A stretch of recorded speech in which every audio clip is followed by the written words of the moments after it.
I'm also trying to make a point about the power of perspective in narrative, right? Okay, because it's about the fact that the cops, according to some Supreme Court case law that I read a long time ago, the cops, or some other case law, I don't know, they don't have to ever, when they witness something, they don't ever have to like come up with your defense for you. So they don't ever have to even think of some reason why the behavior is lawful. So if they can come up with any thought in their head about like anything that they witness like could be a violation of the law or is a violation of the law, then they're allowed to investigate further, basically.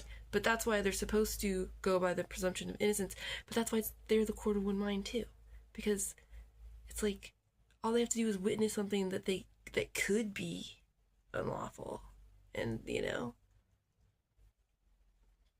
can go ahead and get involved. But that's why everybody's supposed to rely on the presumption of innocence, which is presumption X. And it's like, where did that go? That's why you're just supposed to presume that everything that's happening is lawful.